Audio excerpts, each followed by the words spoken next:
Shalom aan al ons studente. Heerlik om vanoggend weer terug te wees by julle. Welcome to all our students. We've been off for a while, but we are back on classes again, and we have parable 10 and 11 still outstanding of the series, and we're going to complete it today. Ek gaan dit oplaai met op my YouTube channel en julle kan dit daar gaan kyk. Ek sal vir julle die link stuur vir die wat saam met ons is op die YouTube of die Zoom broadcast list. Julle sal dit daar kry. Julle is welkom om te gaan kyk en as daar enige vrae is, kan julle my kontak. So kom ons begin vanoggend. Dis nie 'n baie maklike onderwerp, deel 10 van die parables van Yeshua nie.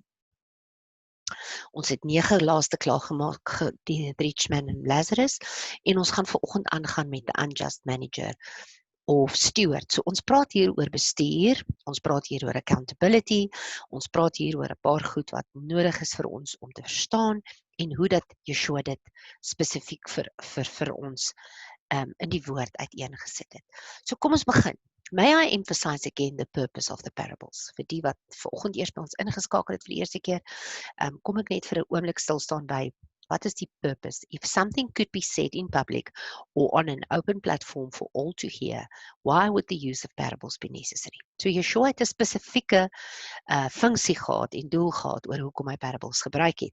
En dit is belangrik om te verstaan, wanneer hy 'n parable gebruik het, wou hy iets belangrik sê, maar hy kon nie dit direk sê op 'n oop platform nie. This parable makes many people uncomfortable. Why? Simply because it deals with very difficult issues that makes people uncomfortable. Ons is net mens en sekere goed wat so 'n bietjie aan ons hartsnare raak, sien noodwendig altyd liefde nie. Dit kan ons baie keer so 'n bietjie raak en dan raak ons sensitief, onsensitief of sensitief, maak nie saak watter kant toe nie, maar ons reageer soms op onderwerpe wat nie noodwendig vir ons aanvaarbaar is om mee te deel nie. En hulle is een van hulle vanoggend. And it is also difficult because the Western mindset does not comprehend it from a Hebrew Eastern mindset. So ons Westerse en Ooste mindset clash in baie opsigte met mekaar en ons kry dit in baie gevalle hier met hierdie parable. This parable is called the unjust manager or steward. Why? Simply because we feel that because we feel that what he did was unjust. An unjust manager or steward, why do we call it that? Simply because we feel that what he did was unjust. However, we have to look at it from a political, socio-logical, and spiritual condition of land and people of Israel in the time of Yeshua. Ons moet daarna kyk. Ons moet na kyk die agtergrond. Ons kyk waaruit hy kom, waaruit Yeshua gespraat het uit 'n sosio-politieke sowel as gewone platform waar alledaagse mense was, het Yeshua baie difficult of moeilike onderwerpe aangeraak wat almal nie altyd verstaan nie. This parable is different than the other parables of Yeshua. Why? There is no opening statement as in the other parables of Yeshua, such as the kingdom of heaven or the reign of Elohim is like this or like unto. En ons het dit in al ons ander parables gekry, dat hy gepraat het, this is like the reign of Elohim, this is like the kingdom of heaven. So obviously Yeshua is not speaking about the reign of Elohim in this parable. Kom ons kyk waar staan hy. Hy staan in Lukas 16 vers 1 tot 13. Luke 16 verse 1 to 13. En ek gaan hom eers deurlees sodat ons eers die storie kan kry. Lukas 16:1 vers 13. Kom ons begin by vers 1. And he also said to his taught ones, there was a certain rich man who had a manager, and he was accused to him as wasting his possessions. Number 2, verse 2. So having called him, he said to him, what is this I hear about you? Give an account of your management, for you are no longer able to be manager. Ons het 'n eienaar hier, 'n ryk eienaar, en hy het 'n bestuurder gehad oor sy possessions, oor sy eiendom, en hy het dit gemors. En iets wat ons baie sien in die daaglikse lewe waar ons tans ervaar, en ook in ons politieke klimaat in Suid-Afrika, van dat mense soms baie kan mors met geld. En dit is nie net die government nie, dit is nie net ons regering nie, ons praat oor baie ander dinge. Mense mors met geld, hulle is nie noodwendig altyd accountable vir wat hulle doen met hulle geld nie. En ek en Christo praat met baie mense wat ons kom sien uit 'n finansiële oogpunt uit. Ons het in ons lewe al besighede gehad en ons was sonder besighede. So ons het ek sê altyd vir die mense, ons was aan albei kante van die treinspoor. En aan albei kante kan ons vir julle verduidelik hoe dit voel en wat die foute is wat ons daar gemaak het. So hier is een van daai dinge wat baie sensitief is. Wanneer iemand vir jou sê, weet jy werk nog nie mooi met jou geld nie, of jy kry te veel geld, of jy kry te min geld. So wanneer geld raak, jong, dan raak jy aan 'n ou se situasie, en mense is baie sensitief oor hierdie onderwerp. Maar ek wil hê, bly by my en neem in dit wat Yeshua hier vir ons gesê het. So hier het hierdie besteder en hy is in die moeilikheid. Hy moet nou kom verduidelik oor wat hy gedoen het met die besteder. Hy moet account gee, hy moet accountability gee, hy moet rekenskap gee. En soos enige rekenmeester moet sê, dit en dit het gebeur in die boekhouding, moes hierdie man dit ook kom doen het. And the manager said within himself, "What shall I do? For my master is taking the managership away from me. I'm unable to dig. I'm ashamed to beg." I'm unable to dig. I'm ashamed to beg. Ek kan nie werk nie, maar ek wil ook nie bedel nie. I know what I shall do, that when I'm removed from the managership, they might receive me into their houses. I know what I shall do, that when I am removed from the managership, they might receive me into their houses. And calling every one of his master's debtors to him, he said to the first, "How much do you owe, my master?" So nou het hy die skuldeiser van die meester wat hy nie gevorder het nie, nou het hy gegaan en hy het hulle nou ingeroep en gesê, luister, kom, wat skuld jy? And he said, 100 measures of oil. And he said to him, "Take your bill and sit down quickly and write 50. Kyk wat maak hierdie man nou. Kom nou, skryf 50. Die helfte. Then to another he said, "And how much do you owe?" And he said, 100 measures of wheat. And he said to him, "Take your bill and write 80. So wat sien ons sien nou 100? Olie, net 50. 100, wheat, 80. And the master praised the unrighteous manager because he had acted shrewdly, because the sons of this age are more shrewd in their generation than the sons of light. Presies wat ek nou vir julle gesê het. Wat ervaar ons waar ons nou bevind in 'n hele aspek van eerlikheid en besigheid, alles eerlikheid. Okay, because the sons of this age are more shrewd in their generation than the sons of light. And I say to you, make friends for yourself by unrighteous mammon. Daai mammon was die geldgod in hulle tyd. Dit was die god van geld. That when you fail, they shall receive you into everlasting dwellings. Dis baie moeilik, julle moet by my bly.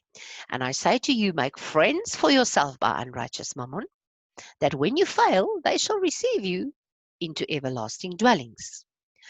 He who is trustworthy in what is least is trustworthy also in much. Hy wat in die minste betrouwbaar is dan ook betrouwbaar in die meeste. And he who is unrighteous in what is least is unrighteous also into much. So hy wat onregverdig is in klein, sal ook onregverdig wees in groot goed. So dis maar deel van die patroon dan in 'n mens se lewe. If therefore you have not been trustworthy in the unrighteous mammon, who shall entrust you with the true?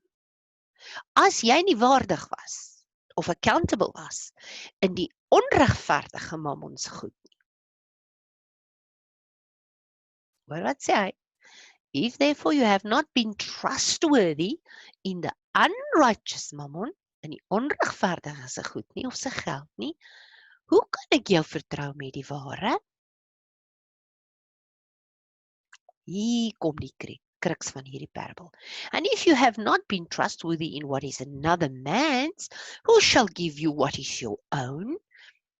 Ons het toe ons vroeëre jare baie jonk was nog, was Christo vreeslik lief om te luister na 'n man wat baie gepraat het, hy was baie ryk. En hy het baie motivering gepraat oor hoe dat mens kan geld bekom en hoe kan jy sterk word en hoe moet jy staan. Maar hy het altyd 'n biblical principle gehad. En hy het 'n werker gehad wat vir hom gewerk het. Jong ouetjie. En hy het altyd so verskriklik sy Porsche, hierdie baas van hom se Porsche bewonder. En hy wil ook so graag enige Porsche gery het. En eendag moet die baas se kar se Porsche ingaan vir 'n diens. En iets gebeur dat iemand hom nie net gou kan vat om sy kar te gaan haal nie. En die naaste ouetjie wat hy kon kry is hierdie jong mannetjie wat vir hom werk. En hy sê vir hom, vat my gou, ek moet net vinnig my Porsche gaan optel. En toe hy by die kar kom en hy maak die deur oop, toe lyk die kar verskriklik. En is vuil en is de mekaar. En hy moet die goed onder sy voete wegvat, in plek maak om te sit. En dit lyk bietjie erg. En die ouetjie vra net om verskoning. Jammer. Hy het nou nog die tyd gekry nie. Hy werk baie hard. En hy het nie tyd gekry om die kar skoon te maak nie. En hy sê ek jammer, maar hy wil ook so graag 'n Porsche ry. En hy kyk hom so en hy sê vir hom, hoe gaan Abba Vader jou ooit met 'n Porsche kan vertrou as jy nie eens na jou volle kan kyk? How will you ever be able to receive a Porsche and look after it if you can't even look after your Volkswagen car, small Volkswagen? Why? How? It's not possible. You won't be able to maintain it. You won't be able to look after it. You won't be able to. En hoor wat sê Yeshua hierso. And if you have not been trustworthy in what is another man's, who shall give you what is your own? So nou ons praat spesifiek van hierdie jongman en dit was sy eie wat hy nie eers mee kon werk nie. Hoe sal Abba Vader hom kan vertrou met iets groter, met die klein nie? En dan praat ek nie eers van baie van ons word vertrou met iemand anders te iets nie. Ek leen bytelmal iets by iemand en ek kan nie dit eers oordentlik teruggee nie. Ek werk vir iemand en dit wat ek daar gebruik by die werk, dis die baas en hy sal of die besigheidsin, hulle sal betaal. Hy stikken wel, dis nou maar, stikken, ek breek hom maar. Hoe kan ek jou vertrou met groter dinge as jy nie eers hierdie aardse dinge van iemand anders te kan oppas nie? No servant is able to serve two masters, for either he shall hate the one and love the other, or else he shall cling to the one and despise the other.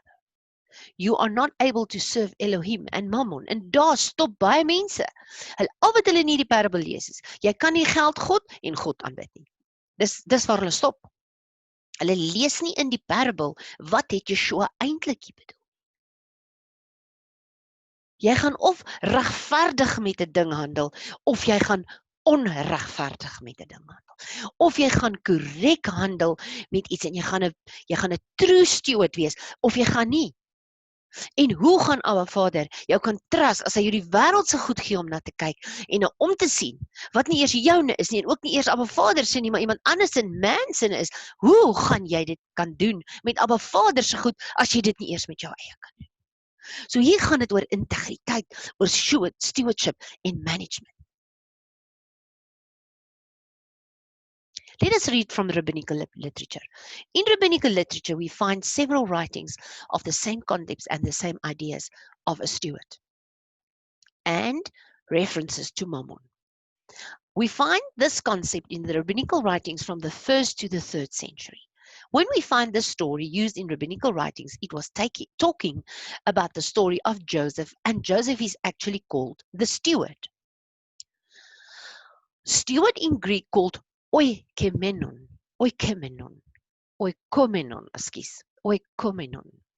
From oikomenon, we get the word economy. Oikomenon, economy. It is someone in charge of the economy of the house. The bookkeeper or the CPA, certified public accountant, if you wish, is that you want to call it. Dis jou boekhouer, wat jy dit ook al wil noem, jou boekhouer wat oor jou geldsaake kyk.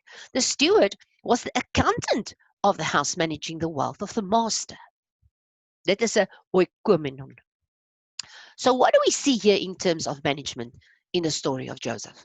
Joseph was the steward. over all the wealth of the house of Potiphar. Ons praat hier van Josef wat verkoop was deur sy broers. Josef, he was the steward over all the wealth of the house of Potiphar. Hy het vir iemand gewerk, dis nog voor by die koning gekom het en die koning hom aangestel het. Hier is hy nog eers by Potiphar. So what was the main purpose of this management of Joseph? Joseph was in charge of the wealth of the wicked, the Egyptian idolaters. Hy was a wicked man. Potiphar was a wicked man, but he was in charge of the wealth of this wicked, unrighteous man in Egypt. Eventually, the pattern of the story of Joseph escalated towards what? Wat het gebeur met Joseph en waartoe het dit opgegaan? Joseph was the steward of Egypt to Pharaoh and all his idolater domain. So vanaf Potiphar het hy nader by die koning gekom en die koning het hom ook aangestel. So Joseph kept on being a steward. It was part of who he was. That was his pattern. That was what he was inside of him. That's why first he was the steward of Potiphar's household and his wealth, and eventually became the steward of the household of the Egyptian king. That means he was in charge of the whole Egyptian empire's wealth. Die hele Egiptiese ryk se geld was in Josef se hande. It was part of who he was. He was a righteous steward, and he served the righteous Elohim. That is what this parable is all about. Dit is nie hier oor of het jy geld lief of het jy God lief nie. Dit gaan hier oor hoe, wat is jou stewardship? Doesn't matter if it was evil money of the unrighteous people. Ek praat nie van jy's betrokke by bribes en sulke goed nie. Dis nie wat ek hier sê nie. Ek sê as jy toevertrou word met die wealth van 'n unrighteous tipe man en jy moet dit bestuur, jy's in beheer, hoe doen jy dit? Is jou principles biblical of is jou principles wicked? Joseph was providentially, in a capacity as a provider, the one who was a steward to an idol king and his nations. Op die tyd van Farao was hy die groot en magtigste koning ter wêreld. And in order to feed his brothers and his own family, he was a steward. And he was rewarded. He received an income because of the work he did as a steward. Joseph wanted to provide for the ones who hated him, who sold him as a slave. In the end, they came to him to receive his hand, which was sustain them and keep them alive, saving them as a family from starvation and drought in Canaan. Joseph, die broers wat hom verkoop het, wat hom gehaat het. They sold him as a slave. Maar aan die einde het hulle na hom toe gekom, om uit sy hand uit te ontvang, om hulle weer te laat lewe, en hulle lewendig te hou. Joseph was supposed to manage the mammon of the unjust, the wicked, the idolaters, in order to become a blessing to Israel. Daar's 'n gesegde wat sê is, the money of the unjust is laid up for the just. Want aan my Vader sê, al die geld in hierdie wêreld, beeste, 10,000 beeste op al die berge behoort aan my. In this sense, the unjust steward is very much like Joseph. But what was the political climate in which this parable has been set in the time of Yeshua? Number one, Israel was under Roman occupation. Die Romeine het oor hulle geheers. The house of Herodes, is in charge of administrating the desire and the will of the Romans. Herodes was daar gestel deur die Romeine nie om om Israel se belange op die hart te dra nie, maar om die Romeine se belange op die hart te dra. The believers, the Israelites, the Jews, the simple people of the land are under great debt from the tax collectors and from the political pressure which was applied by Rome on the land of Israel. Hulle was absoluut onder hierdie magtige hand van die Romeine, het Israel op daai tyd van Yeshua se tyd het dit oor hulle gehang. In that context, Rome is not interested at all in the steward himself. Rome is only interested in what the steward can do for the master. The master is not interested in the allegations if it is true or not true. He has received a report that the steward is unjust and the master wants to fire the steward. Dis die storie. Hy het nie gekyk, wie is hierdie steward nou eintlik nie? Nee. Ek wil net weet wat kan jy vir my doen en hoe kan jy manage? En is dit reg? And that's it. The steward, he is in a difficult situation. He cannot dig ditches or go to beg for money. Therefore, the steward has to prepare now in this world the wealth of the wicked to be able to inherit a place that has eternal value. Dit is baie moeilik om die konsep te verstaan.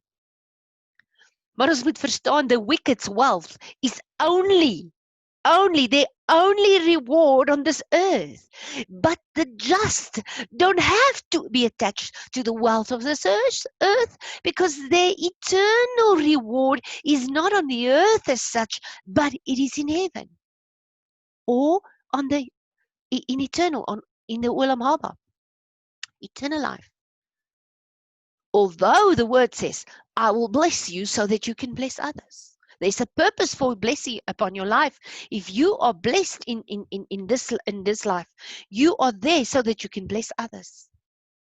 And that will be blessing righteous people. Therefore, the steward has to prepare now in this world the wealth of the wicked to be able to inherit a place that has eternal value. What do we see in this text? The steward, he uses the wealth of the wicked, the filthy mammon, in order to make friends for the calling he has for himself to ensure his eternal dwelling. Is absolute grondslag. Hoe beter hy optree, wat het Josef gedoen? Josef het met hierdie wicked mense se geld gewerk, but he did it in a righteous way. He was never unrighteous in his dealings. He kept on, he kept the Torah. Hy het gedeel met dit en hy het gehou by die opdragte en die principles van die woord. Hy het nooit, omdat hy met die wicked se geld gewerk het, eweskeerlik wicked ways gebruik nie. Nee, Josef was juis oor sy stewardship, sy accountability in die woord. Dis juis hoekom hierdie mense hom aangehang het. En nou kom hulle en hulle sê, ek soek hierdie man hier, hy's 'n eerlike man. Hy's 'n man wat kan goed werk met my geld. So, en hy maak vir my geld. Hy kan dit doen. Maar Vader sê die capacity in hierdie man om vir hierdie unjust mense wealth te bring, sodat hulle hom sal onderhou en vir hom sal voorsien. That's what it's about. It's not about how wealthy or how good this unjust people can do. No. It's about what's inside of the steward, that he or she is blessed. It's how they do it. Their righteousness within them that has put them in a place to be blessed by the unjust. Previously, we have seen it more than once. The end of the parable reveals the punchline of the message. Luke 16 verse 9. And I, Yeshua, say to you, make friends for yourself by unrighteous mammon, that when you fail, they shall receive you into everlasting dwellings. What is Yeshua actually saying here? Because it seems confusing. Totally confusing. The hidden message. Yeshua is saying, they have to use the mammon of evil, the wealth of the wicked people, in order to ensure for themselves an everlasting dwelling.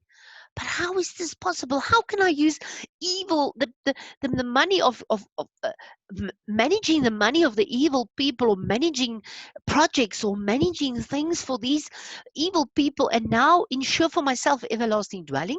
How is this possible? By doing good to the wicked people of this world. Again, it comes from inside of that just steward, who are actually the debtors to Hashem and to everybody in this world. Therefore, whatever wealth you have from this world that belongs to the wicked, you ought to use it to good Do good to ensure your eternal wealth. Wat het Josef gedoen? Hy het nie omdat dit evil mense se geld was, dit in evil aspekte ingesit nie. Nee, he still used his righteous principles and he managed with righteous principles. And he did what was expected from him by the Torah of Hashem. So by that, the steward's actions will give him a place or her a place in eternity because it's righteous actions and righteous doings coming from the heart in obedience to what the word says. That is real wealth. Real wealth is being a just steward, not having money. Proverbs 13:22 says, a good man leaves an inheritance to his children's children, but the wealth of the sinner is stored up for the righteous. Hier kom hy. The money of the just is laid up. The money of the unjust is laid up for the just. Hier kom hy. But the wealth of the sinner is stored up for the righteous. This was the message of Yeshua. This parable is not about the unjust steward. He was actually a very just steward. But his master just heard he was unjust and he wanted to fire him. This parable is about being the steward over the wealth of the unjust.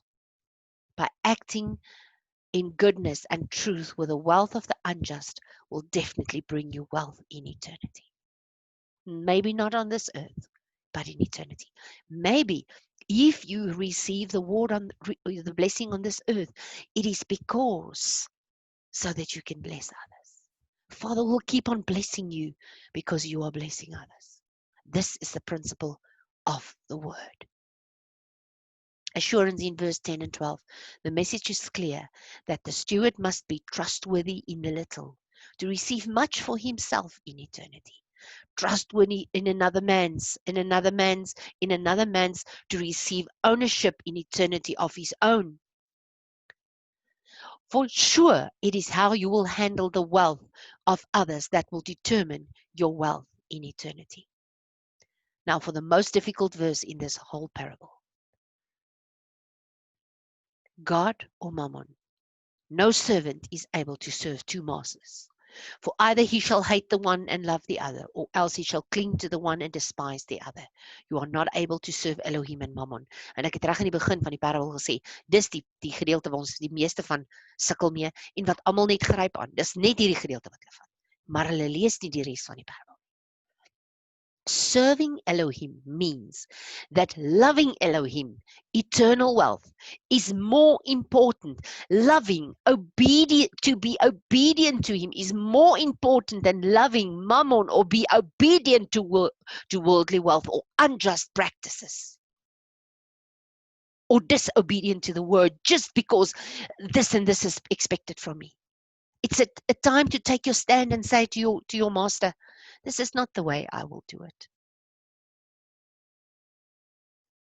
1 Timothy 6 verse 10 says, the love of money, not money, the love of money. For the love of money is a root of all kinds of evil, for which some by longing for it have strayed from the belief and pierced themselves through with many pains. Sien ons dit nie? The love of money, not money, money, Abba sê, all the wealth in this world belongs to me. Koning Salomo was hierdie ryk man. En toe hy wysheid soek, toe sê Abba vir hom, dan gee ek vir jou rykdom, want jy het dit nie gesoek nie. Dit beteken nie, dis verkeerd om ryk te wees of verkeerd om wealth te hê nie. Dis nie wat die woord sê nie. Abba Vader sê in elk geval vir ons in Deuteronomium sê, it's I provide you the power to obtain wealth. Dit kom uit Abba se hand. For the love of money is the root of all kinds of evil.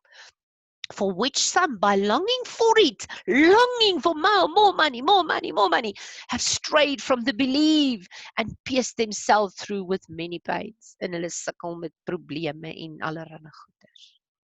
Hebrew 13:5 sê, let your way of life be without the love of money. Nie money nie. Julle, met geld kan ons baie doen. Baie vir die koninkryk. Geweldig, almal van ons. And be satisfied with what you have. Dis die sleutel tot hoe ek my geld moet hanteer, hoe ek my wealth moet hanteer. Be satisfied with what you have. For he himself has said, I shall never leave you, nor forsake you. En dit bring 'n weemoed in my hart, dat baie mense in hierdie tyd dink, dat Abba Vader het hulle forsake, en hulle gelos, hulle verlaat. In hierdie tyd van die COVID-19, in die jaar 2020 reg oor die wêreld. Hy sê, I will never leave you. Even if you have lost your job, even there's less money, even of many changes to come. Let your way be without the love of money. And be satisfied, number 2, with what you have. And then he comes with his promise. For he himself has said, I shall never leave you, nor forsake you. Clearly, already he said it in the book of Deuteronomy 31 verse 6 to Israel and his people. The summary. Do good being a steward of the wealth of the unjust to obtain your own wealth in eternity. Dis die boodskap. Wat nie beteken, jy kan nie wealth op hierdie aarde hê nie. Jy kan. Want hoe meer jy het, hoe meer jy ander bless, hoe meer gaan Abba Vader vir jou gee om te bless. Want in die blessing sal jy ook gebless wees. Later we will address some other concepts in the same parable. But right now, in this series, this is what I'm going to address for today. Mag hierdie ancient wisdom wat ek vandag met julle gedeel het, julle inspireer tot just daad, tot regverdige dade en optrede. En wat julle gaan doen by julle werke, teenoor julle base, teenoor julle bestuurders, waar julle ook al is, en as julle in bestuursposisies is, en as julle vertrou word met groot verantwoordelikheid, onthou, remember Joseph, and remember where Joseph actually found himself. On the right-hand side of the king. And the king even acknowledged his God. Although he knew Joseph will never bend before an idol, because he's got his own God. He worships his own God, and he walks in the ways of righteous dealings. Gaan lees weer hierdie parabel. Dit is 'n baie moeilike parabel om te verstaan. Maar lees hom weer, en weer tot jy hom verstaan. Dat wat word van my en jou verwag. Mag dit inslag by ons vind in hierdie dag. En mag ons geïnspireerd wees om te kan doen wat reg is in die oë van Abba Vader. Al werk ons met hulle wat unjust dealings het en unjust dinge doen. As daai geld in ons hande toe vertrou word, of daai wealth in ons hande toe vertrou, solank ons nie betrokke is by daai unjust dealings. Because that's not what Father wants.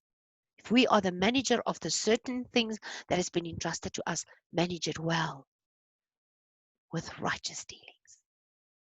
Be blessed. In hierdie week en mag julle 'n awesome week hê. Ek gaan moontlik 11 ook rekord vandag en om ook op die YouTube channel sit vir die studente wat dan wil deel wees van dit, maar be blessed vir almal van julle en mag julle 'n awesome Shavuot hê. Shalom.